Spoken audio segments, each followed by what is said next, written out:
आणि आमचे वंशीवर्धन ठाकूर प्रभूजी यांनी मला त्या योग्यतेचं समजलं. प्रयत्न करेन चैतन्य महाप्रभूंबद्दल बोलण्याचा. आपण डायरेक्टली सुरुवात करूया, कारण आपल्याकडे वेळ कमी आहे. 9:30 पावणे 10पर्यंत आपल्याला वेळ आहे. समजा 9:30 तसं सांगितलं मला, त्यामुळे आपण डायरेक्टली सुरुवात करूया आजच्या प्रवचनाला. तर भगवद्गीतेमध्ये एक श्लोक आहे, 4थ्या अध्यायामधला 9वा श्लोक. जन्मकर्मच मे दिव्यम एवं यो वेत्ति तत्वतः त्यक्त्वा देहम पुनर्जन्म नैते मामेति स्वार्जुन.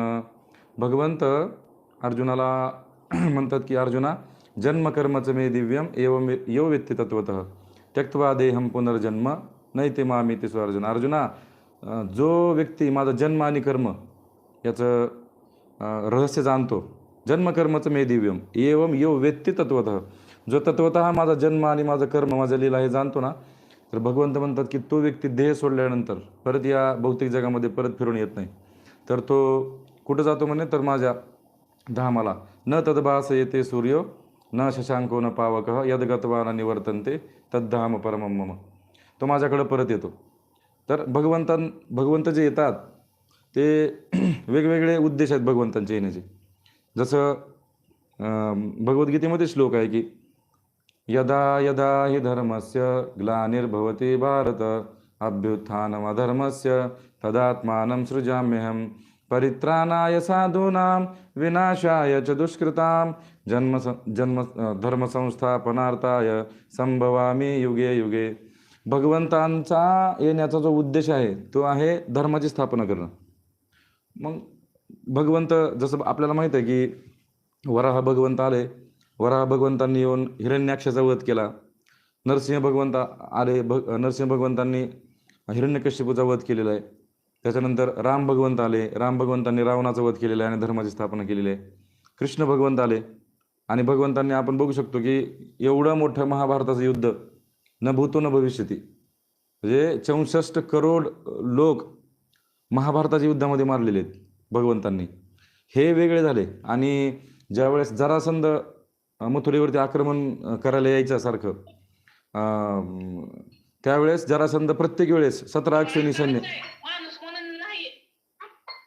हरी हरी, ज्यावेळेस जरासंध मथुरेवरती आक्रमण करायचं ना, तर तो 17-18 अक्षौहिणी सैन्य दरवेळेस घेऊन यायचं आणि भगवंत प्रत्येक वेळेस मारायचे. ते मारलेले वेगळे आणि हे महाभारताच्या युद्धातले वेगळे मारलेले. तर भगवंत जे आले ना, ते धर्माची स्थापना करण्यासाठी आलेले आहेत. मग वेगवेगळ्या अवतारामध्ये भगवंतांनी वेगवेगळ्या मार्गाने धर्माची स्थापना केलेली आहे. तर भगवंतांचा हा अवतार, कृष्ण अवतार, राम अवतार आणि स्वतः भगवंत, हे वेगवेगळे उद्देश आहे. तसं जे चैतन्य महाप्रभू आहेत, आता गौर पौर्णिमा आहे, आय थिंक शुक्रवारी आहे 14 तारखेला गौर पौर्णिमा. तर चैतन्य महाप्रभू, कलियुग पतित पावन श्री चैतन्य महाप्रभू हे स्वतः कृष्ण आहेत. तर त्यांचं अपीयरन्स डे आहे, त्यांचं प्राकट्य दिवस आहे त्या दिवशी. पण तुम्हाला एक सांगू का, सर्वांनी जे ऑनलाईन आहेत ना, सर्वांनी शांत चित्ताने आहे का, तुमचे कामं वगैरे नंतर करू शकताय का, अर्धा तासच आहे मी फक्त तुमच्यासोबत. तर आपण बघू शकतो की कृष्ण जन्माष्टमी, भगवंतांचा जो जन्माष्टमीचा जो उत्सव आहे तो एवढ्या मोठ्या प्रमाणामध्ये साजरा केला जातो पूर्ण भारतामध्ये आणि जगामध्ये सुद्धा खूप उत्साहामध्ये साजरा केला जातो. राधाष्टमी आपण बघू शकतो की खूप उत्साहामध्ये साजरी केली जाते. परंतु आपण जर ऑब्झर्व केलं असेल ना, तर गौर पौर्णिमा जे आहे चैतन्य महाप्रभूंचा प्राकट्य दिवस, तर ते संपूर्ण भारतामध्ये उत्साहात साजरा केला जात नाही. कारण बऱ्याच जणांना चैतन्य महाप्रभू कोण आहे हे माहीत नाही. कृष्ण माहीत आहेत, विठ्ठल भगवंत माहीत आहेत, राम भगवंत माहीत आहेत, पण चैतन्य महाप्रभू कोण आहेत हे बऱ्याच लोकांना माहीत नसल्यामुळं गौर पौर्णिमेचा जो उत्सव आहे तो बऱ्याच ठिकाणी साजरा केला जात नाही. ह्याचं एक कारण आहे, ह्याच्यामागे एक कारण आहे. काय कारण आहे ह्याच्यामागे? कारण हे आहे की चैतन्य महाप्रभूंचा जो अवतार आहे, चैतन्य, मी आता सांगणार आहे नंतर येईल की चैतन्य महाप्रभू कोण आहेत, ते स्वतः भगवंत आहेत, हे आपण नंतर बघणार आहेत. पण चैतन्य महाप्रभूंचा जो अवतार आहे ना, तो छद्म अवतार आहे. छद्म अवतार म्हणजे काय? गुप्त अवतार आहे भगवंतांचा. गुप्त म्हणजे तुम्हाला उदाहरण सांगतो समजण्यासारखं. म्हणजे कसं, जसं आमच्या डिपार्टमेंटचं उदाहरण सांगतो तुम्हाला, कारण मी ज्याच्यामध्ये आहे तेच तुम्हाला सांगितलं तर लवकर लक्षात येईल. डिपार्टमेंटमध्ये आमच्या काही डिपार्टमेंट असे असतात की जे ज्या ठिकाणी समजा एखादा मर्डर झाला आहे किंवा गुन्हा घडलेला समजा काय, तर त्याचा जर तपास करायचा असेल तर असे काही काही डिपार्टमेंट आहेत आमच्या, डिटेल नाही सांगत मी परंतु असे काही लोक असतात की जे साध्या वेशामध्ये तुमच्या आमच्यामध्ये फिरतात, दाढी वाढवतात आणि एकदम सिव्हिल ड्रेस, फाटके ड्रेस घालतात, एकदम गरिबासारखं राहतात आणि तुमच्यासोबत येऊन जरी उभारले ना तरी तुम्हाला समजणार नाही की हे कोण आहेत. जसं ते समजा एखाद्या ठिकाणी गुन्हा झालाय आणि त्याचा शोध लावायचा, तर काय असतं की पानपट्टीवर जाणार, मग ते पानपट्टीवर झाल्यानंतर मग मटेरियल घेणार किंवा सिगरेट घेणार, मग सिगरेट पिणार आणि त्यांच्यासोबत गप्पा मारणार, म्हणजे बरं आहे का तुमचं, कसं काय, कुठले आहेत, असं करत करत त्या गुन्ह्याची चौकशी करतात. म्हणजे सांगण्याचं तात्पर्य काय माझं, की असे काही काही लोक असतात किंवा असे काही काही आहेत डिपार्टमेंट की जिथं गुप्त वेशामध्ये राहतात आणि तुमच्या आमच्यासारख्या सामान्य जनतेला ते लक्षात येत नाही. तसंच सेम आमचे चैतन्य महाप्रभू जे स्वतः कृष्ण आहेत, ते जे कृष्ण आहेत, जे स्वतः भगवंत आहेत, ते चैतन्य महाप्रभू बनून आलेले आहेत. तर तो आहे ना छद्म अवतार आहे. छद्म अवतार म्हणजे काय, गुप्त अवतार. बरं आलेत कशासाठी, उद्देश सांगतो तुम्हाला. जसं भगवंतांचा जो उद्देश आहे, कृष्ण भगवंतांचा, तो उद्देश काय की सगळ्या असुरांचा नाश केलाय भगवंतांनी, वध केलेला आहे. आणि लक्षपूर्वक आहे का, कृष्ण भगवंतांनी भगवद्गीतेमध्ये एक कंडिशन टाकलेली आहे. कंडिशन काय टाकलेली आहे की भगवद्गीता जर तुम्ही कुणी वाचली असेल सगळ्यांनी, शेवटच्या अध्यायामध्ये सर्व धर्मान् परित्यज्य मामेकं शरणं व्रज अहं त्वां सर्व पापेभ्यो मोक्षयिष्यामि मा शुचः. की भगवंत म्हणतात की सर्व धर्मान् परित्यज्य मामेकं शरणं व्रज. अर्जुना, सगळ्या मनोकल्पित धर्मांचा त्याग कर आणि मला एकट्याला शरण ये आणि मी तुला नंतर सगळ्या पापातनं मुक्त करेन. लक्षपूर्वक आहे का. ह्याच्यामध्ये एक कंडिशन टाकले भगवंतांनी. काय कंडिशन आहे, अर्जुना आधी मला शरण ये, मग मी तुला सगळ्या पापातनं मुक्त करतो. मग काही काही लोक असे आहेत जगामध्ये की जे भगवंताला शरण जात नाहीत. मग ते शरण भगवंताला जात नाहीत तर मग ते पापातनं मुक्त होणार नाहीत. मग अशा लोकांचं काय, मग अशा लोकांचा उद्धार कसा होणार. जसं एखादा समजा पेशंट आहे, तो खूप आजारी आहे आणि तो काही काही पेशंट असतात बघा, खराब कंडिशन असते त्यांची खूप, त्यांना दवाखान्यात नेऊ शकत नाही आपण. तर अशा वेळेस काय होतं, डॉक्टरलाच आपण घरी बोलवतो, हे ना, डॉक्टरांनाच घरी बोलवतो. तसं कलियुगातले जे जीव आहेत ना, ते इतके आळशी आहेत. लक्षपूर्वक आहे का. मंदहा सुमंद मतयो मंद भाग्याधिपद्रुता. मंदहा सुमंद मतयो मंद भाग्याधिपद्रुता. कलियुगामधले जे जीव आहेत ना, एकदम मंद आहेत, मंद बुद्धीचे आहेत, त्यांना अध्यात्माचं ज्ञान लक्षात येत नाही लवकर, किती सांगितलं तरी. मंदहा सुमंद मतयो मंद भाग्याधिपद्रुता. आणि कलियुगामध्ये एखाद्या जीवाची जरी इच्छा झाली की आपण भागवत कथेला जाऊन बसावं किंवा प्रवचन ऐकावं किंवा भगवंताचं नामस्मरण करावं, तरी काय म्हणे, मंदा सुमंद मतयो मंद भाग्याधिपद्रुता. त्याचं भाग्य मंद आहे. कथेमध्ये जर तो येऊन बसला तर त्याचं भाग्य एवढं मंद आहे की त्याला कोणाचा तरी फोन येणार, तो फोन घेऊन उठून बाहेर जाणार, किंवा घरातलं कोणीतरी आजारी पडणार किंवा कोणतरी बोलवायला येणार किंवा घराची चावी तरी मागणार, ते उठून जाणार, है ना. आता माझी भागवत कथा चालू होती तुळजापूरला, कालच माझी कथा संपलेली आहे. या कथेमध्ये मी बघत होतो की काही काही लोक येऊन बसतात कथेला, इच्छा असते खूप कथा ऐकायची, पण घरातला कोणीतरी व्यक्ती बोलवायला येतो, निघून जातात, फोन येतो, निघून जातात, ते गेले की परत येतच नाहीत वापस.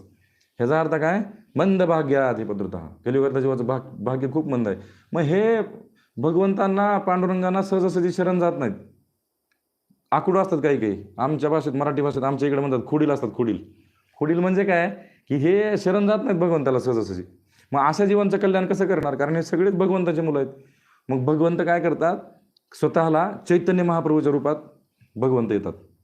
चैतन्य महाप्रभूचं जो अवतार आहे किंवा चैतन्य महाप्रभू जे आहेत, हा अवतार असा आहे, इतका दयाळू अवतार आहे, इतका प्रेमळ. लक्षपूर्वक आहे का. काय येतात माहिती आहे का भगवंत चैतन्य महाप्रभूच्या रूपामध्ये, गोलोकेर प्रेमधन हरिनाम संकीर्तन. ज्या ठिकाणी कृष्ण राहतात, भगवंताचं जे घर आहे गोलोक वृंदावन.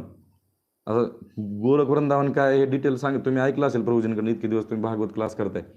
तर कृष्ण गोलोकामध्ये राहतात आणि गोलोकामध्ये गोलोकातलं जे प्रेम आहे, गोलोकातले जे सखा, गोलोकेर प्रेमधन, गोलोकामध्ये जे प्रेम केलं जातं भगवंतांवरती, तो भाव जो आहे, तो भाव, ते प्रेम घेऊन चैतन्य महाप्रभू या भौतिक जगामध्ये आलेले आहेत.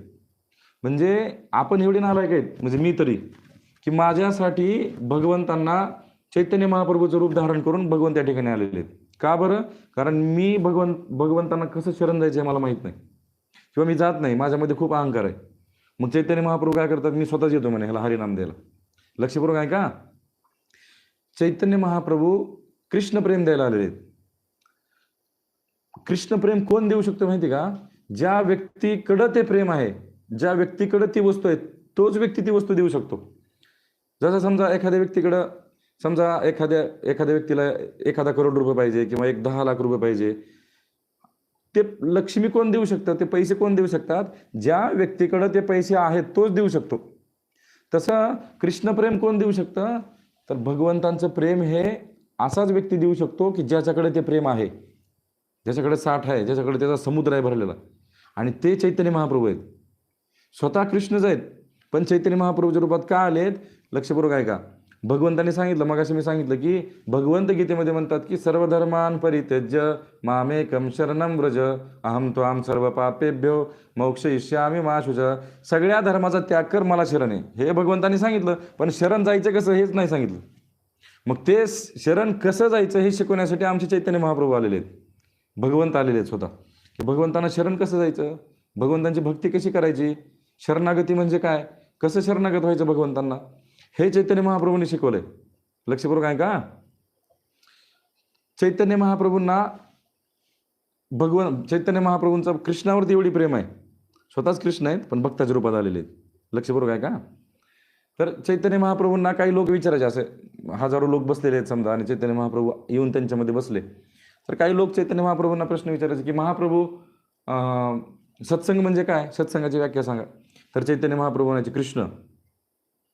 मग लोक म्हणायचे नाही नाही नाही नाही, आम्ही प्रश्न असा विचारला की सत्संग म्हणजे काय, तर महाप्रभू म्हणायचे कृष्ण. नाही नाही, तुम्ही व्यवस्थित ऐकलं नाही म्हणे, सत्संग म्हणजे काय, चैतन्य महाप्रभू म्हणायचे कृष्ण.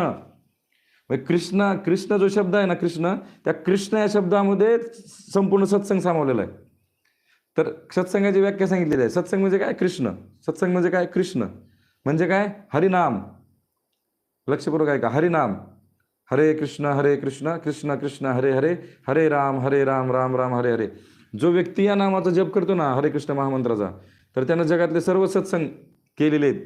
माऊली प्रमाण सांगतो तुम्हाला, भागवतात प्रमाण आहे. काय प्रमाण आहे भागवतामध्ये, अहो बत्स्वपजतो गर्यान यज्जिह्वाग्रे वर्तते नाम तुभ्यम ते पु तपस्ते जु सस्नुरार्या ब्रह्मानुचूर्णाम गृह्णन्ति येते.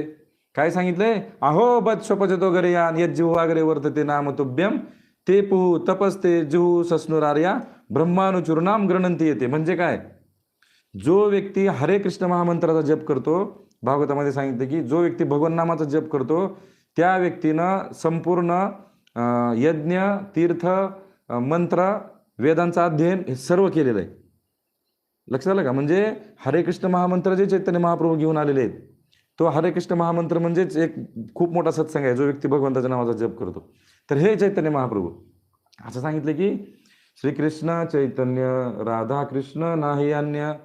चैतन्य महाप्रभू म्हणजे कोण आहेत, राधा आणि कृष्ण या दोघांचं कॉम्बिनेशन. लक्षपूर्वक आहे का. मी सांगेन आता नंतर, समोर आपल्याला पुढे येणार आहे ते राधा आणि कृष्णाचं काय नेमकं कॉम्बिनेशन म्हणजे काय. लक्षपूर्वक आहे का. जसं चैतन्य महाप्रभू ज्यावेळेस प्रकट झाले ना, गौर पौर्णिमा, फाल्गुन महिना, मार्चमध्ये येतो फाल्गुन महिना.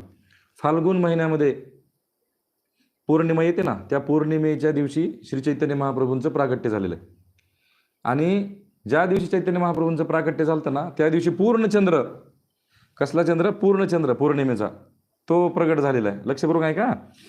आणि म्हणजे काही आपले आचार्य असं सांगतात, गवडी आचार्य असं सांगतात की कृष्ण ज्यावेळेस प्रगट झाले होते मथुरेमध्ये कंसाच्या जेलमध्ये, तर म्हणे अर्धा चंद्र होता. आपले आचार्य सांगतात ते. आणि राम ज्यावेळेस प्रगट झाले होते म्हणे, सॉरी, राधाराणी, राधाष्टमी. लक्षपूर्वक आहे का. कृष्णाष्टमी, कृष्ण जन्माष्टमी, राधाष्टमी. कृष्ण ज्या दिवशी प्रगट झाले ते म्हणे, त्या दिवशी पण अर्धा चंद्र होता किंवा कमी चंद्र राहिला होता. आणि राधाष्टमी दिवशी सुद्धा म्हणे अर्धा चंद्र होता. हे अर्धा आणि अर्धा ह्या दोन्हींचा मिळून पूर्ण चंद्र म्हणजे आमचे चैतन्य महाप्रभू प्रगट झालेले आहेत. पूर्ण चंद्र पौर्णिमेचा 538 वर्षापूर्वी भगवंत चैतन्य महाप्रभू प्रगट झालेले आहेत. आणि त्या दिवशी सूर्यग्रहण होतं, सॉरी चंद्रग्रहण होतं. आणि चंद्रग्रहणाच्या दिवशी फाल्गुन महिना आहे, पौर्णिमेचा दिवस आहे, चंद्रग्रहण आहे. आणि आपल्याला माहीत आहे चंद्रग्रहणा दिवशी किंवा जे ग्रहण असेल, ग्रहणा दिवशी आपण सगळे स्नान करतो, भगवंताच्या नावाचा जप करतो, नामस्मरण करतो. तर चैतन्य महाप्रभू ज्या दिवशी प्रगट होणार होते, नदिया ग्राम, मायापूरमध्ये जे ग्राम आहे, नदिया डिस्ट्रिक्ट, नदिया जिल्हा, त्या जिल्ह्यामध्ये, त्या गावामध्ये चैतन्य महाप्रभू प्रगट झालेले आहेत. तर त्या दिवशी नद्या ग्रामातले जे सगळे लोक आहेत, चंद्रग्रहण होतं, मग सगळे स्नान करण्यासाठी नदीमध्ये स्नान केलेलं आहे आणि हरे कृष्ण महामंत्राचा जप करत बसले होते. आणि नंतर सर्वांनी घोषणा केलेली आहे, हरी बोल हरी बोल हरी बोल. आणि त्यावेळेस श्री चैतन्य महाप्रभू यांचं प्रागट्य झालेलं आहे सची माता आणि जगन्नाथ मिश्र यांच्या घरी. ते चैतन्य महाप्रभू. लक्षपूर्वक आहे का? असा असा उल्लेख आहे किंवा आपले आचार्य असं सांगतात की चैतन्य महाप्रभू ज्या दिवशी प्रगट झाले होते ना, त्या दिवशी चंद्राने असा तोंडावर हात ठेवला होता. जो पूर्ण चंद्र उगवला होता ना, त्या चंद्राने असा हात ठेवला होता. का बरं हात ठेवला होता? आपले आचार्य प्रश्न विचारतात, का बरं चंद्राने असा हात ठेवला होता? तर तो चंद्र आहे ना, तो चंद्राला लाज वाटली स्वतःची. म्हणे माझं तेज काहीच नाही, हे चैतन्य कृष्णचंद्र स्वतः प्रकट, चैतन्य महाप्रभू प्रकट झालेले आहेत आणि गौरवर्णाचे आहेत. आणि ह्या चंद्रदेवापेक्षा हजारो करोडो पटीने तेज आहे भगवंतांचं. तर ते तेज बघून चैतन्य महाप्रभूंचं, ज्यावेळेस चैतन्य महाप्रभू प्रकट झाले होते त्यावेळेस चैतन्य महाप्रभूंचं तेज बघून चंद्राने तोंडावर हात लावला. म्हणजे माझं तोंड दाखवण्यात काय अर्थ नाही आता. असे चैतन्य महाप्रभू, चैतन्य चंद्र प्रकट झालेले आहेत. तर चैतन्य महाप्रभू जे आहेत ना, त्यांचे प्रकट होण्यामागं 3 कारण आहेत. लक्षपूर्वक आहे का? कृष्ण जे आहेत स्वतः भगवंत, पूर्ण पुरुषोत्तम भगवंत चैतन्य महाप्रभूच्या रूपामध्ये का आले, त्याच्या मागे 3 कारण आहेत. पहिलं कारण काय, एकदा काय झालं, गोलोकामध्ये राधा आणि कृष्ण चर्चा करत बसले होते, गप्पा मारत बसले होते. आणि भगवंतांनी राधाराणीला काय प्रश्न विचारला. भगवंत म्हणले, तुम्ही बघा भगवंतांच्या भक्तीचा जो आनंद आहे ना, तो भगवंतांपेक्षा जास्त भक्तांना आहे.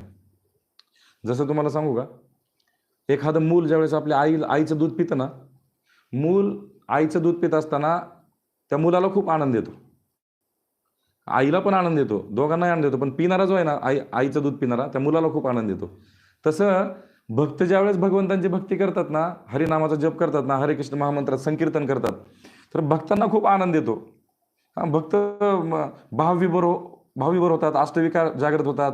काही भक्त असे असतात की जमिनीवर लोळतात, म्हणजे कमी प्रमाणात बघायला मिळतं, पण असे आहेत. लक्षपूर्वक आहे का?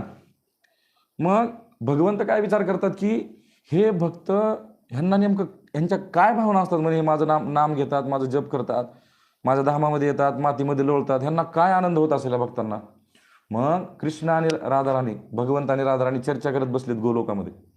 त्यावेळेस भगवंतांनी राधाराणींना हा प्रश्न विचारला की म्हणे, राधे, मला तुझं जे प्रेम आहे ना माझ्यावरती, त्या प्रेमाचं मला आस्वादन करायचं आहे, मला काय करावं लागेल. तर राधाराणी जे आहेत ना, भगवंतांना काय म्हणल्या, नाही नाही नाही नाही भगवंता, तुम्ही असं करू नका म्हणे. मी तुमच्यावरती किती प्रेम करते किंवा गोपी तुमच्यावरती किती प्रेम करतात ह्याचं आस्वादन तुम्ही करू नका म्हणे. कृष्ण म्हणले, का? म्हणले तुम्हाला सहन होणार नाही, तुम्हाला पचणार नाही म्हणे ते. बघा, लक्षपूर्वक आहे का? जसं साखर आहे ना, साखरेची गोडी जी आहे ना, तो दुसरा व्यक्ती चाकू शकतो, स्वतः साखर नाही चाकू शकत. स्वतः साखर हे नाही सांगू शकत की मी किती गोड आहे, हे दुसरे सांगू शकतात साखर किती गोड आहे. तसं भगवंत जे आहेत ना, ते स्वतः आस्वादन घेऊ शकत नाहीत स्वतःच्या भक्तीचं, नामस्मरणाचं, ते दुसरे घेऊ शकतात. मग भगवंत राधाराणीला काय म्हणतात की हे राधे, म्हणे तुझं जे प्रेम आहे ना माझ्यावरती, मला त्याचं आस्वादन करायचं. राधाराणी म्हणल्या, भगवंत तुम्हाला ते सहन नाही होणार. कृष्ण विरहामध्ये, कृष्ण प्रेमामध्ये जे आम्ही काय सहन करतो हे तुम्हाला नाही समजणार, म्हणजे तुम्हाला सहन होणार नाही, मग तुम्ही त्या फंद्यात पडू नका भगवंत. लक्षपूर्वक आहे का? मग भगवंतांना ते प्रेमाचं आस्वादन करायचं होतं, पहिलं कारण. दुसरं कारण काय, राधाराणीचा किंवा गोपींचा किंवा राधाराणीचा कृष्णाप्रती असणारा जो माधुर्य रस आहे ना, जे 5 रस आहेत ना, शांतरस, दास्यरस, साख्यरस आहे ना, वात्सल्य रस आणि माधुर्य रस. तर राधाराणीचा भगवंतांप्रती जो माधुर्य रस आहे ना, त्या माधुर्य रसाचं भगवंतांना आस्वादन करायचंय, म्हणून कृष्ण चैतन्य महाप्रभूच्या रूपामध्ये आलेत. लक्षपूर्वक आहे का? विरह भावामध्ये गोपी आहेत. तिसरं कारण, भगवंतांना हे आस्वादन करायचं होतं किंवा हे टेस्ट करायचं होतं की माझ्या विरहामध्ये गोपींना जो त्रास होतो किंवा जो आनंद होतो तो मला अनुभवायचा. लक्षपूर्वक आहे का? कृष्ण ज्या वेळेस वृंदावन सोडून चालले ना मथुरेला, अक्रूर जे आले होते न्यायला, आणि अक्रूरजी आले तर, आणि कृष्ण आणि बलराम गायी राखायला गेले होते. संध्याकाळची वेळ आहे, अक्रूरजींनी वृंदावनामध्ये प्रवेश केलेला आहे आणि कृष्ण आणि बलराम गायी राखून आलेले आहेत. अक्रूरजींना बघितलं, भगवंत आणि बलरामजी पळत आले, काका आले, काका आले, मैया काका आले, काका आले. आले दोघ जण, एकाने अक्रूरजीचा उजवा हात धरला, एकाने डावा हात धरला, दोघांनी मध्ये घेऊन गेले अक्रूरजींना घरामध्ये. नंदबाबांनी अक्रूरजींना सांगितलं, अक्रूरजी तुम्ही स्नान करा, फ्रेश व्हा, दमून आला, थोडंसं आराम करा, नंतर आपण चर्चा करू. अक्रूरजींनी स्नान केलं, लक्षपूर्वक आहे का, अक्रूरजींनी स्नान केलं आणि प्रसाद घेतलेला आहे. आणि नंतर अक्रूरजी त्यांच्या रूममध्ये गेलेत. मग भगवंतांनी त्यांना विचारलं की काका, म्हणजे तुमचे यायचं कारण काय, कसं काय आले. अक्रूरजी म्हणले, कृष्णा तुला आणि बलरामजींना कंसाने मथुरेला बोलवलंय आणि त्याचा उद्देश आहे म्हणे तुम्हाला मारायचा. लक्षपूर्वक आहे काय, मला काय सांगायचं ते लक्षपूर्वक आहे. कृष्ण हसले, बलरामजी हसले आणि कृष्ण काय म्हणले, अरे वा म्हणले काका, आपण नक्की जाऊ मथुरेला, भेटून येऊ म्हणे मामाला. पण काय म्हणले कृष्ण, अक्रूरजीला म्हणले, काका बाबांना सांगू नका, म्हणले नंदबाबांना सांगू नका खरं कारण काय. काय माहिती, भगवंत, बलरामजी आणि अक्रूरजी तिघजण रूम मध्ये चर्चा करत असताना बातमी बाहेर कसं काय फुटली गोपींना समजलं की कृष्ण मथुरेला चाललेत.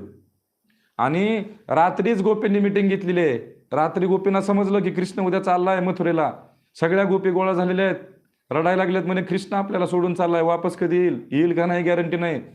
सगळ्या गोपींनी रात्री मिटिंग घेतली, म्हणे या कृष्णाला जाऊ द्यायचं नाही. आणि हा अक्रूर कोण आहे म्हणे घ्यायला आलेला, हा कसला अक्रूर आहे म्हणे, हा तर क्रूर आहे, आमच्या भगवंतांना आमच्यापासून लांब घेऊन चाललाय.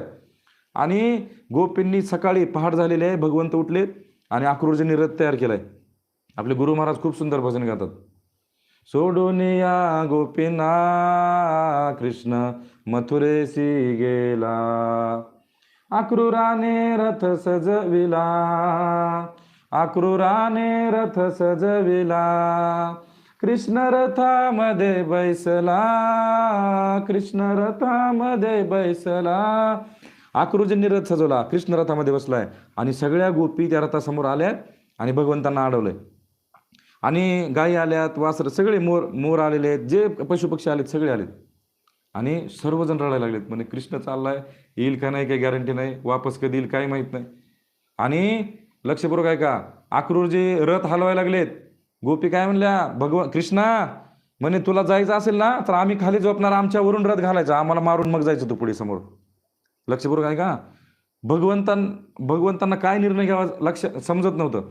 तेवढ्यात एक गोपी उठल्या आणि दुसऱ्या गोपींना उठवलं. सगळे म्हणे उठा, सगळेजण उठा आणि बाजूला सरका म्हणे रथाच्या. काय, जर हा कृष्ण मथुरेला जाऊन जर सुखी राहणार असेल तर ह्याला जाऊ द्या म्हणजे मथुरेला, कारण आपलं सुख कृष्णाच्या सुखामध्ये. जर हा कृष्ण मथुरेला जाऊन सुखी राहणार असेल तर त्याला मथुरेला जाऊ द्या. आणि हे शब्द ऐकल्यानंतर सगळ्या गोपी बाजूला सरकल्या, भगवंत मथुरेला निघालेत. मी प्रसंग पूर्ण नाही सांगत, पण ज्यावेळेस भगवंतांनी वृंदावन सोडलं ना, त्यावेळेस जी वृंदावनाची अवस्था झाली होती, ती अवस्था शब्दात व्यक्त नाही करू शकत व्यक्ती. स्मशानभूमीचं रूप प्राप्त झालेलं आहे, सगळे मूर्छित अवस्थेमध्ये मेल्यागत पडलेले आहेत, प्राण गेलेले आहेत सगळ्यांचे. ते विरह, म्हणून तर राधाराणी म्हणल्या की कृष्णा, भगवंता तुम्ही आमचं प्रेमाचं आस्वादन करायचा प्रयत्न करू नका, तुम्हाला सहन नाही होणार. जे दुःख, जो विरह गोपींनी सहन केलाय भगवंत मथुरेला गेल्यानंतर, तो विरह तुम्हाला सहन होणार नाही म्हणलं. म्हणून तो विरह भाव अनुभव करण्यासाठी भगवंत चैतन्य महाप्रभूच्या रूपामध्ये आलेले आहेत. लक्षपूर्वक आहे का. पहिलं कारण काय, की गोपींच्या प्रेमाचं आस्वादन करण्यासाठी, की प्रेम भगवंतावर कसं करतात, ते काय आनंद भेटतो प्रेम केल्यानंतर. दुसरं काय, राधाराणीचा जो माधुर्य रस आहे त्याचं आस्वादन भगवंतांना करायचं होतं. आणि तिसरं काय, राधाराणीचा जो विरह भाव आहे, गोपींचा जो विरह भाव आहे, त्या विरह भावाचं आस्वादन भगवंतांना करायचं आहे. म्हणून भगवंत जे कृष्ण आहेत, मूळ पुरुष, पूर्ण पुरुषोत्तम, ते चैतन्य महाप्रभूच्या रूपामध्ये आलेले आहेत. आणि कसे आहेत म्हणे भगवंत, असं नाही की लक्षपूर्वक आहे का, असं नाही की फक्त इस्कॉनवालेच म्हणतात की चैतन्य महाप्रभू हे स्वतः भगवंत आहेत, दुसरं कोणच म्हणत नाही. नाही, अग्निपुराण, ब्रह्मांड पुराण, भविष्य पुराण, पद्मपुराण, स्कंद पुराण, भागवत महापुराण, नवे महाभारत, सगळ्या ग्रंथांमध्ये चैतन्य महाप्रभूच्या चैतन्य महाप्रभूचं वर्णन आहे. त्यामुळं असं नाही की इस्कॉनवाल्यांनी चैतन्य महाप्रभू तयार केले. काही लोक म्हणतात कोण चैतन्य महाप्रभू, आणि इस्कॉनवाले काही म्हणतात, आम्हाला म्हणतात काही ठिकाणी अनुभव आलेला आहे. त्यांना हे माहीत नाही शास्त्रामध्ये चैतन्य महाप्रभूंचे प्रमाण आहेत दिलेले की भगवंत येणार आहेत म्हणून, चैतन्य महाप्रभू म्हणून. तर हे चैतन्य महाप्रभू स्वतः कृष्ण आहेत. कृष्णवर्णं तुषा कृष्णं सांगोपांगास्त्र पार्षदं यज्ञ हि संकीर्तन प्राहे यजंती हि सुमेधसः. कृष्णवर्णं तुषा कृष्णं सांगोपांगास्त्र पार्षदम. गौरवर्णाचे कृष्ण, लक्षपूर्वक आहे का? कृष्णवर्णम तुषा कृष्णम, जे कृष्ण आहेत ना श्याम वर्णाचे, त्यांच्या विरुद्ध गौरवर्ण, सोन्याचा कलर आहे. तप्त कांचन गौरांगी, सोन्यासारखा कलर आहे चैतन्य महाप्रभूंचा. असं कोणतं भगवंतांचा अवतार आहे सांगा बरं त्याच्यामध्ये सोन्याचा कलर आहे? पण शास्त्रामध्ये वर्णन आहे चैतन्य महाप्रभूंचं की सोन्यासारखा कलर घेऊन भगवंत येणार आहेत. हे चैतन्य महाप्रभू. आणि कसे आहेत म्हणे? सांगोपांग अस्त्र पार्षदम, आपल्या पार्षदांसोबत भगवंत प्रगट झालेले आहेत. आणि काय अस्त्र आहे म्हणे भगवंतांचं? यज्ञ ही संकीर्तन प्राह यजंती सुमेधसह. लक्षपूर्वक आहे का? भगवंतांनी कृष्ण रूपामध्ये सुदर्शन चक्राने सगळ्यांचा नाश केलाय. पण चैतन्य महाप्रभू आता अस्त्र घेऊन आले नाहीत, कुठलं शस्त्र नाही. काय? हरिनाम. हरिनामच पुरेसा आहे. लक्षपूर्वक आहे का?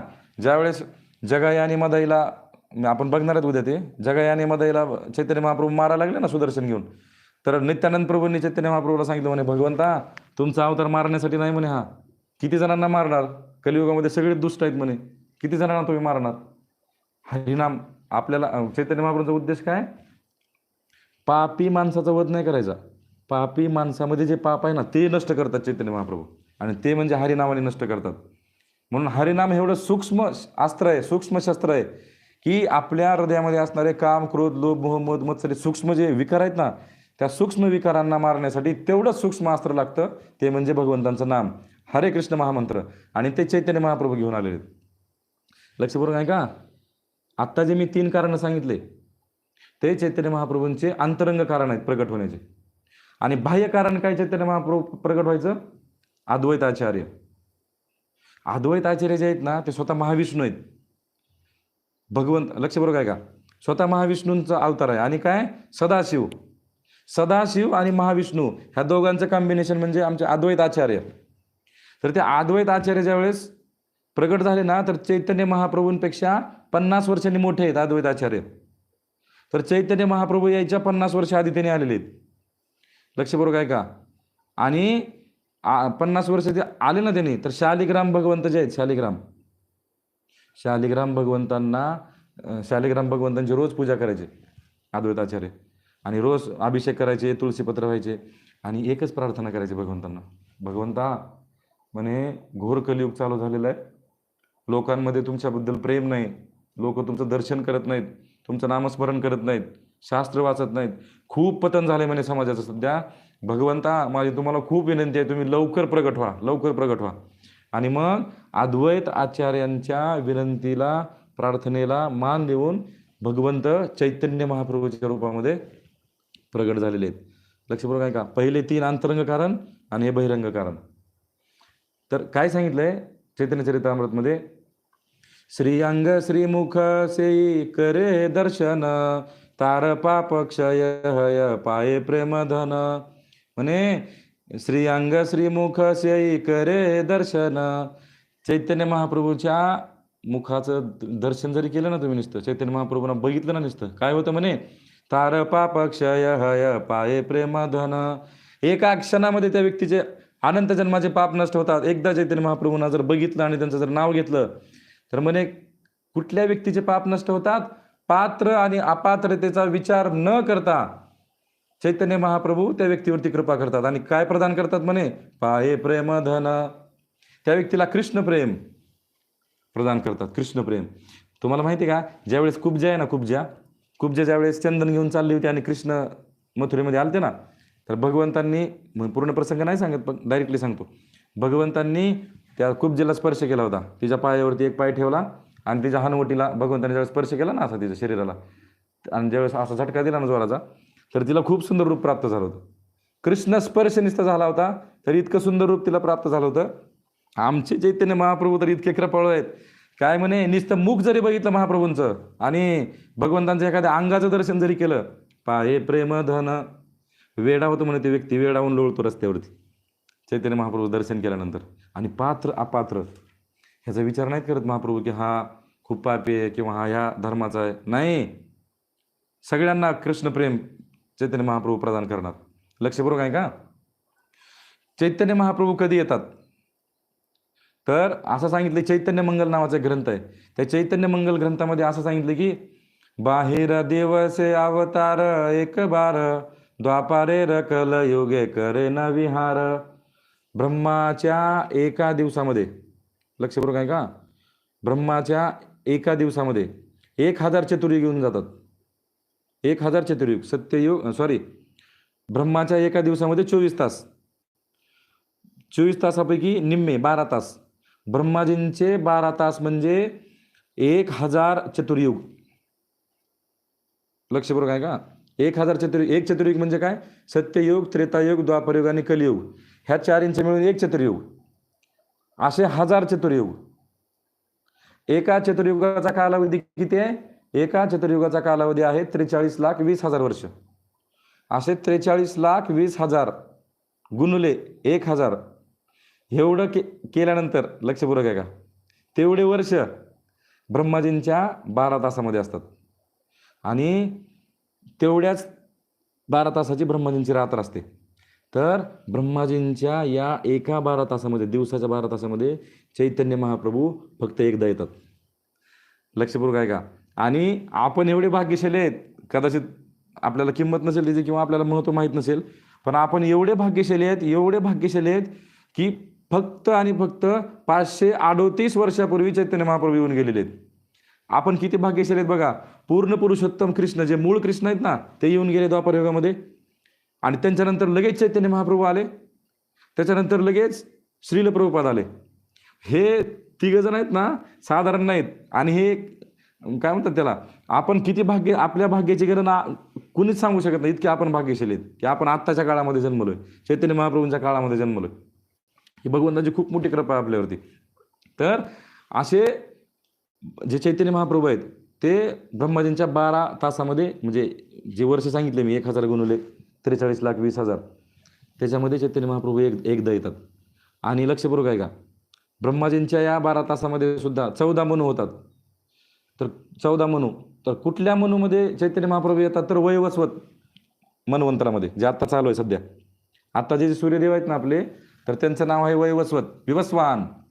जर तुम्ही गीता वाचली असेल तर गीतेमध्ये 4थ्या अध्यायामध्ये श्लोक आहे, पहिला श्लोक आहे, इमं विवस्वते योगम प्रोक्तवानम अहम अव्ययम विवस्वान मनवे प्राह मनो इक्ष्वाको अब्रवीत.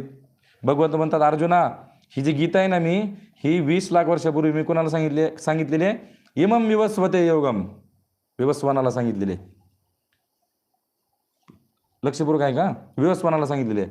तर त्या वैवस्वत मनवंतरामध्ये चैतन्य महाप्रभू आता आलेले आहेत. आणि कशासाठी आलेले आहेत? लक्षपूर्वक आहे का?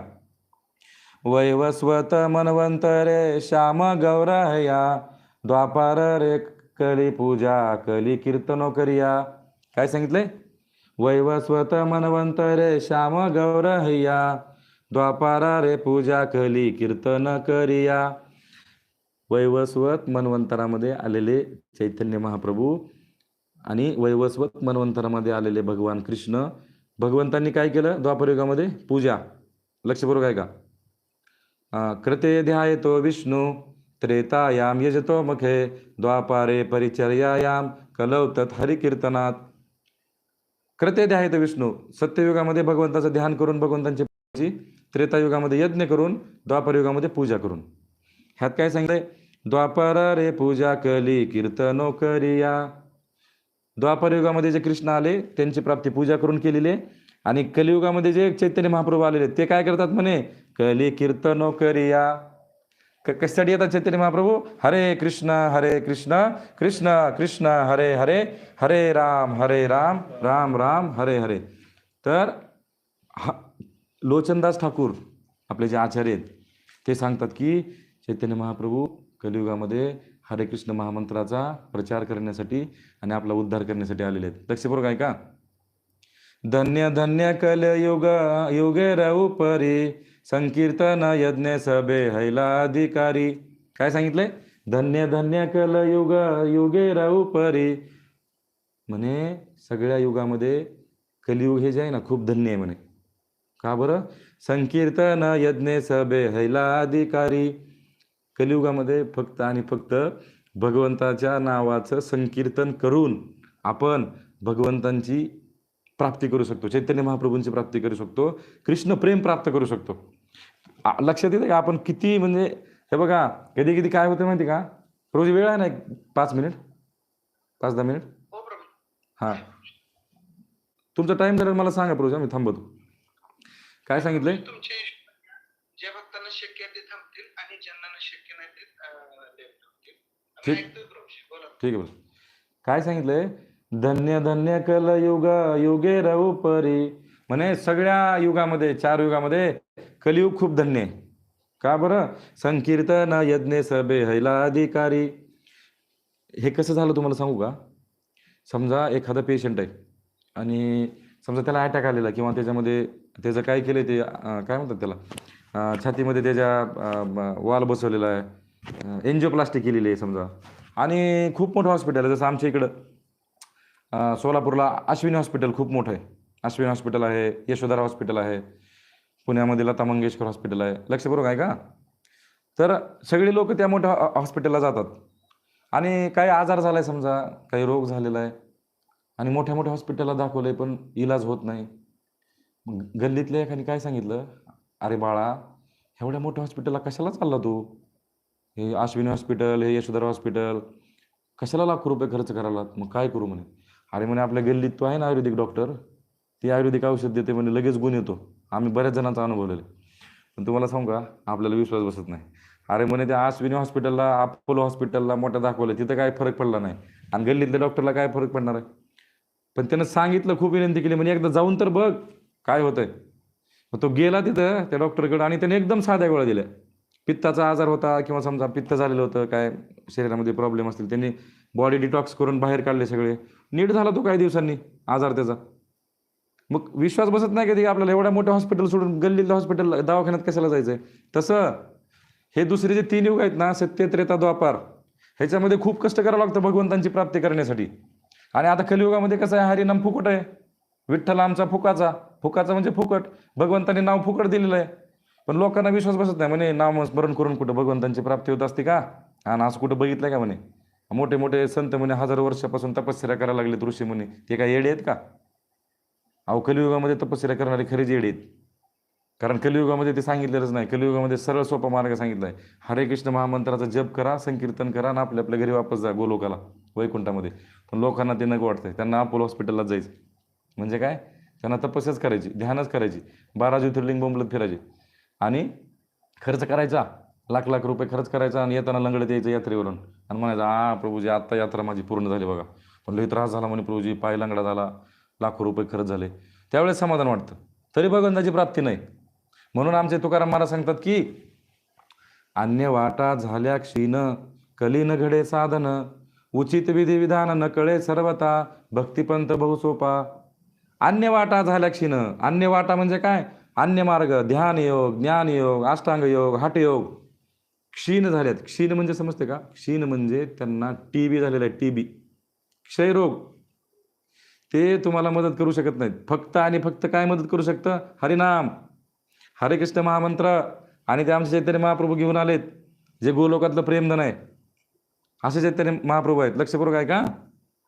अरे अरे दया ठाकूर गौरचंद्र, संकीर्तन पार कैला पंगू जड अंध. काय सांगितले? अरे अरे दया ठाकूर गौरचंद्र, संकीर्तन पार कैला पंगू जड अंध. म्हणे आमचे चैतन्य महाप्रभू जे आहेत ना ठाकूर, खूप दयाळू आहेत. आणि त्यांनी काय केलं म्हणे? संकीर्तन जे आणलंय चैतन्य महाप्रभूने, हरिनाम संकीर्तन, त्या हरिनाम संकीर्तनाने सगळ्यांचा उद्धार केला म्हणे. कुणाकुणाचा? पंगू जड अंध. पंगू म्हणजे लंगडे, जड म्हणजे काय? ज्यांना काहीच समजत नाही, म्हणजे 1000 वेळेस सांगितलं तरी एक गोष्ट कळत नाही, असे लोक. आणि कसले म्हणे? अंध, आंधळे. अशा लोकांचा सुद्धा या हरिनाम संकीर्तनानं उद्धार केलेला आहे. आणि ते हरिनाम संकीर्तन आपल्या चैतन्य महाप्रभूंनी गोलोकातनं या ठिकाणी आणलेलं आहे, खास आपल्यासाठी. परत काय? कलयुग गौरदेह प्रकाशय आपणा, युगावतारकार प्रकाशय प्रेमा. चैतन्य महाप्रभू प्रेम प्रदान करायला आलेले आहेत. शची माता आणि जगन्नाथ मिश्र यांच्या घरी कशाला आलेले आहेत? कलयुग गौरदेह प्रकाशय आपणा, युगावतार कार प्रकाशय प्रेमा. प्रेमधन प्रदान करण्यासाठी चैतन्य महाप्रभू आलेले आहेत. शचीमातेच्या पोटी प्रगट झालेले आहेत भगवंत. राधार वर्णे अंग गौर अंग हया, राधिकार भावरत अंतरे करिया. काय सांगितलं म्हणे? राधार वर्णे अंग, राधा राणीच्या शरीराचा जो रंग आहे तो महाप्रभूंनी धारण केलेला आहे. कोणता रंग? तप्त कांचन गौरांगी राधे वृंदावनेश्वरी, वृषभानुसुते देवी प्रणमामी हरिप्रिये. तप्त कांचन गौरांगी, नुकतंच सोनं अग्नीतनं बाहेर काढलेलं कसं एकदम पिवळं असतं, तसं सोनं, तशा सोन्यासारखा आमच्या चैतन्य महाप्रभूंचा रंग आहे. आणि तो कोणासारखा आहे म्हणे? राधार वर्णे अंग, राधाराणीचा रंग. आणि राधार वर्णे अंग गौर अंग हया, राधिकार भावरत अंतरे करिया. आणि मग ते चैतन्य महाप्रभू राधाराणीचा भाव घेऊन या भौतिक जगामध्ये प्रगट झालेले आहेत. एक श्लोक आहे खूप सुंदर. त्या श्लोकामध्ये असं सांगितलं की गोलोकंच परित्यज्य लोकानां त्राणकारणात, कलौ गौरांगे रूपेण लीला लावण्य विग्रह. काय म्हणतात की गोलोकंच परित्यज्य, गोलोकाचा त्याग करून, गोलोकंच परित्यज्य लोकानां त्राणकारणात, लोकांचा उद्धार करण्यासाठी कोण आले? कलौ गौरांगे रूपेण, कलियुगामध्ये आलेत. कोण? कृष्ण. कुठल्या रूपामध्ये? गौरांग रूपेण. आणि कसे आहेत म्हणे? लीला लावण्य विग्रह. आणि खूप सुंदर लीला करणारे आमचे चैतन्य महाप्रभू जे कृष्ण आहेत ते या ठिकाणी राधाराणीचा भाव घेऊन भौतिक जगामध्ये कलियुगामध्ये प्रगट झालेले आहेत चैतन्य महाप्रभू. आणि शचीमातेच्या गर्भामध्ये आलेले आहेत. लक्षपूर्वक आहे का? शचीमातेच्या गर्भामध्ये चैतन्य महाप्रभूंनी आश्रय घेतलेला आहे. आणि जेव्हा कृष्ण भगवंत देवकी मातेच्या गर्भामध्ये आले होते ना, तर देवकीच्या चेहऱ्यावरचं तेज, प्रचंड तेज आलेलं आहे. आणि ज्यावेळेस कंसाचे सैनिक सांगायला गेले ना कंसाला, म्हणे महाराज महाराज लवकर चला, म्हणे देवकीच्या गर्भामध्ये 8व्या गर्भाने आश्रय घेतलेला असं वाटतंय. म्हणे का? म्हणे देवकीच्या चेहऱ्यावरती इतकं तेज आहे म्हणे महाराज, ते तेज बघून आम्हाला असं वाटतं की तिच्या गर्भामध्ये 8व्या गर्भधारा आश्रय घेतलेला आहे. आणि हे ऐकल्या कंस तलवार घेऊन पळत आला होता मारायला. आला पळत, त्या जेलच्या दरवाजाला लाथ घातली कंसाने आणि देवकीच्या अंगावर असं तलवार मारायला गेला. आणि तलवार मारताना देवकीकडे बघितलं कंसाने आणि ते तेज बघितलं कंसाचा हात थरथर थरथर तर कापत होता. म्हणे लगेच कंसाच्या लक्षात आलं की विष्णूने देवकी मातेच्या विष्णू भगवंतांनी देवकी मातेच्या गर्भामध्ये आश्रय घेतलेला आहे. लगेच लक्षात आलं कंसाचे. आणि मग कंसाने काय केलं की देवकी मातेला मारण्याचा प्लॅन कॅन्सल केला. का बरं माहिती का? कंसाने असा विचार केला की आत्ता जर हिला मारलं तर हा विष्णू आत्ता येऊन मला मारेल, म्हणून आधी ह्या विष्णूला प्रकट होऊ द्या नंतर मारू. तर ते तेज जे होतं ना देवकी मातेच्या चेहऱ्यावरचं, ते तेज बघून कंस घाबरला होता. तसंच तेज आमच्या शची मातेच्या गर्भामध्ये ज्यावेळेस चैतन्य महाप्रभू आले ना, तेज नव्हे त्याच्यापेक्षा करोडो पटीने जास्त तेज शची मातेच्या चेहऱ्यावरती आलेलं आहे. दिने दिने तेज बडे सचिर शरीरा, देखिया सकल लोक हर्ष अंतरे. दिने दिने तेज बडे सचिर शरीरा. आणि जसं जसं महिने भरत चालले तसं शची मातेच्या चेहऱ्यावरचं तेज जे आहे ते वाढत चाललेलं आहे. आणि सगळे लोक ज्यावेळेस बघायचे ना शची मातेला, तर ते एकदम आनंदी व्हायचे, खूप प्रसन्न व्हायचे शची मातेला बघून. म्हणजे काय तेज आहे शची मातेच्या चेहऱ्यावरचं, लक्षपूर्वक आहे का? आणि एके दिवशी काय झालं, अद्वैत आचार्य शची मातेच्या आणि जगन्नाथ मिश्र यांच्या घरी आले. अद्वैत आचार्य आणि त्यांच्या घरी आले. शची मातेने बघितलं, जगन्नाथ मिश्रांनी बघितलं. आणि शची माता आल्या आणि अद्वैत आचार्यांचे पाद प्रक्षालन केले, पाय वगैरे त्यांचे चरण धुतले. आणि पाद प्रक्षालने जल दिला शची देवी, शची देखी संभ्रमे उठीला अनुरागी. आणि शची मातेने पाद प्रक्षालन केलं अद्वैत आचार्यांचं, आणि शची देखी संभ्रमे उठीला अनुरागी. आणि शची मातेने जसं अद्वैत आचार्यांचे पाद प्रक्षालन केलं, अद्वैत आचार्यांच्या शरीरामध्ये अष्टविकार जागृत व्हायला लागले. ते रडायला लागले, अंगावरती काटे निर्माण व्हायला लागले त्यांच्या. आणि अद्वैत आचार्य अष्टविकार जागृत झाल्यामुळे त्यांनी संभ्रमात पडले. त्यांच्या लगेच लक्षात आलं, म्हणे हिच्या गर्भामध्ये महाविष्णूंनी, कारण त्यांनीच विनंती केली होती भगवंतांना येण्याची, अद्वैत आचार्यांनी. त्यांच्या लक्षात आलं की म्हणे भगवंतांनी आश्रय घेतलेला आहे शचीदेवीच्या गर्भामध्ये. आणि मग लक्षपूर्वक आहे का, अद्वैताचार्य काय म्हणले, गोलोकातले चैतन्य महाप्रभू नवदीप धामामध्ये राहणारे. लक्षपूर्वक आहे का. एक आहे वैकुंठ, एक आहे गोलोक वृंदावन. वैकुंठ आणि गोलोक वृंदावन तुम्हाला समजण्यासाठी सांगतो. वैकुंठ म्हणजे काय, खालचा मजला. गोलोक म्हणजे काय, वरचा मजला. वरच्या मजल्यावरती राधाकृष्ण राहतात आणि खालच्या मजल्यावरती वैकुंठातले सगळे अवतार. लक्षपूर्वक आहे का. त्या गोलोकामध्ये पण 2 पार्ट आहेत. जसं तुम्हाला सांगू का, समजण्यासारखं उदाहरण सांगतो. तुमचे डोळे आहेत ना, डोळे, आपले डोळे बघा, डोळे आपले, आपल्या डोळ्यामध्ये एक काळा सर्कल आहे. काळं सर्कल, त्याला आपण काय म्हणतो, बुबुळ म्हणतो, किंवा जे काळा डॉट आहे ना मोठा, आणि काळ्या डॉटच्या बाहेर पांढरा डॉट असतो. तर गोलोक वृंदावनमध्ये आहे ना, गोलोक म्हणजे काय, जो काळा डॉट आहे ना आपल्या डोळ्यातला, तो ते म्हणजे गोलोक. आणि पांढरं जे आहे ना, ते म्हणजे काय, नवदीप धाम, जे चैतन्य महाप्रभू आणि त्यांच्या पार्षदांनी सगळे वेढलेलं आहे. आणि जे काळा आहे ना, ते गोलोक वृंदावन, त्याच्यामध्ये राधाकृष्ण आहेत. हे समजण्यासाठी खूप सोपं आहे. लक्षपूर्वक आहे का. तर अद्वैत आचार्यांना समजलं भगवंतांनी आश्रय घेतलाय, आणि अद्वैत आचार्य रडायला लागले. डोळ्यामध्ये अश्रू आलेले आहेत, खूप रुदन करत आहेत, आणि त्यांना समजलं की कृष्ण येणार आहेत, चैतन्य महाप्रभू येणार आहेत. आणि अद्वैत आचार्यांनी काय केलं लगेच, लक्षपूर्वक आहे का, देवकी मातेच्या चेहऱ्यावरचं तेज बघून आणि देवकी मातेच्या गर्भामध्ये भगवंतांनी आश्रय घेतलेला हे ज्यावेळी देवी देवतांना समजलं ना, तर सगळे देवी देवता, ब्रह्माजी, शिवजी, अग्निदेव, वरुणदेव, 33 कोटी देवी देवता सगळे कंसाच्या जेलमध्ये प्रकट झालेले आहेत. आणि कंसाच्या जेलमध्ये प्रकट झाल्यानंतर देवकी मातेच्या गर्भामध्ये जे कृष्ण आहेत, त्यांची स्तुती, गर्भस्थ भगवंतांची स्तुती हा अध्याय आहे भागवतामध्ये. तर देवकी मातेची पण स्तुती केली आणि भगवंतांची पण स्तुती केली. लक्षपूर्वक आहे का. इथं अद्वैत आचार्य काय केलेत, शची प्रदक्षिणा करे करे प्रणाम, चमकले शची देवी देवी देखी अविधान. काय केलं अद्वैताचार्यांनी, शची प्रदक्षिणा करे कोरे प्रणाम, चमकली शची देवी देखी अविधाम. अद्वैताचार्यांनी शची मातेची प्रदक्षिणा केली, आणि शची मातेची प्रदक्षिणा केल्यानंतर शची मातेने काय केलं, देखी अविधान, डोळे मोठे केले, आश्चर्यानं अद्वैताचार्यांकडे बघितलं. म्हणे, तुम्ही का बरं माझी प्रदक्षिणा करताय, तुम्ही तर आचार्य आहेत आमचे, तुम्ही का बरं माझी प्रदक्षिणा करताय, आम्ही तुमची सेवा करायची. तर अद्वैत आचार्य काय म्हणले की, अद्वैत आचार्यांनी काय केलं, ते त्या ठिकाणी चंदन पडलेलं होतं, चंदन, ते चंदन घेतलं आणि त्या चंदनाचा स्पर्श सचीमातेच्या गर्भाला केला.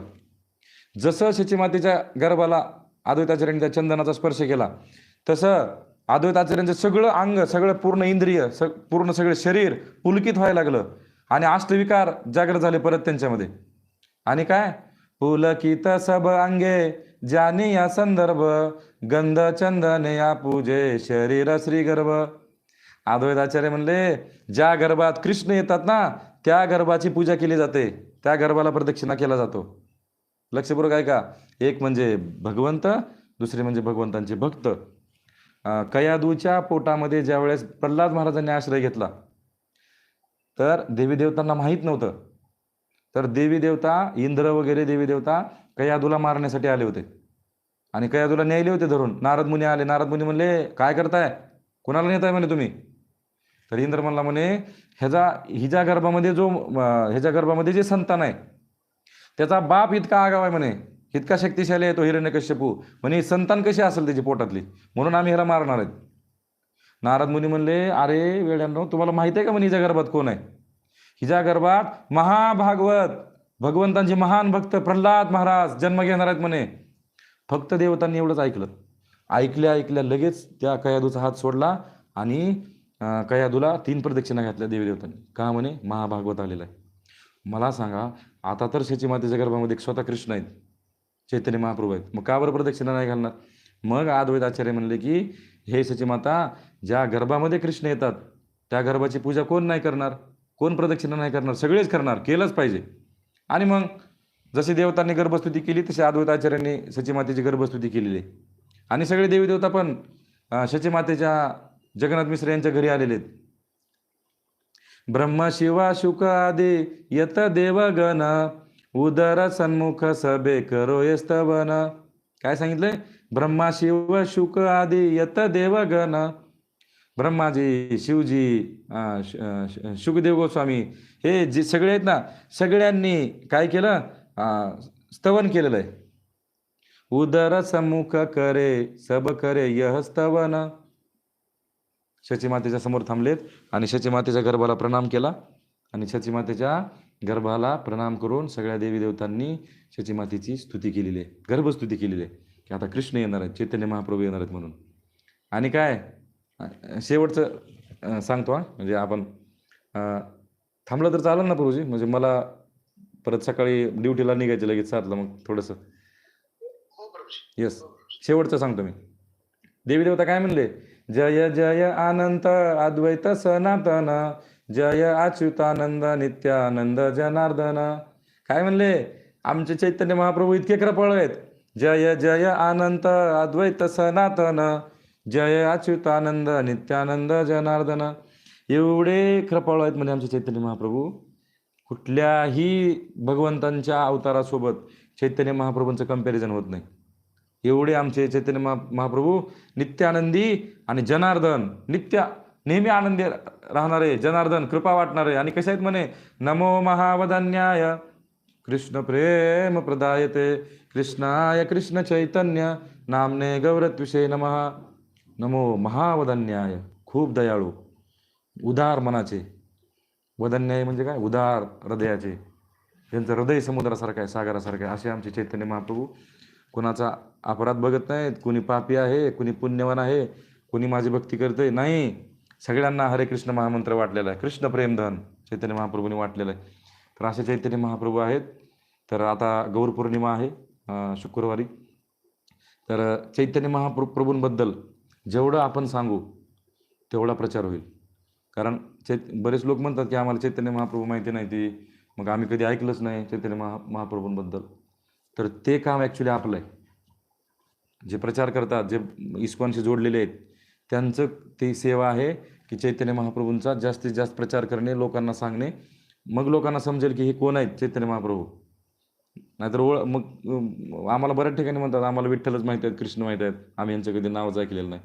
का ऐकलेलं नाही ते? कारण आपण कमी पडतो, प्रचार करणारे कमी पडतात, म्हणून हा प्रॉब्लेम आहे. मग जितका जास्त प्रचार करू, जितकं जास्त चैतन्य महाप्रभूंबद्दल आपण सांगू, तितके लोकांवरती महाप्रभूंची कृपा होईल. आणि मग त्यांना समजेल की चैतन्य महाप्रभू कोण आहेत, श्रील प्रभुपाद कोण आहेत, हरे कृष्ण संस्था काय आहे, हे नंतर लोकांना समजेल. म्हणून सर्वांना विनंती आहे की चैतन्य महाप्रभूंकडे प्रार्थना करूया की हे महाप्रभू, आमची पात्रता नाही तुमची सेवा करण्याची किंवा भक्ती प्रदान करण्याची आम्हाला, परंतु तुम्ही खूप दयाळू आहात महाप्रभू, वदन्याय आहेत, महावदन्याय आहात.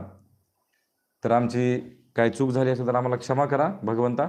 आम्हाला कृष्ण प्रेम, भगवंतांचं प्रेम आम्हाला प्रदान करा, तुमचं प्रेम आम्हाला प्रदान करा, जेणेकरून आम्ही संपूर्ण जगामध्ये कृष्ण प्रेम, चैतन्य महाप्रभूंचे जे कार्य आहे ते आपण करू शकू.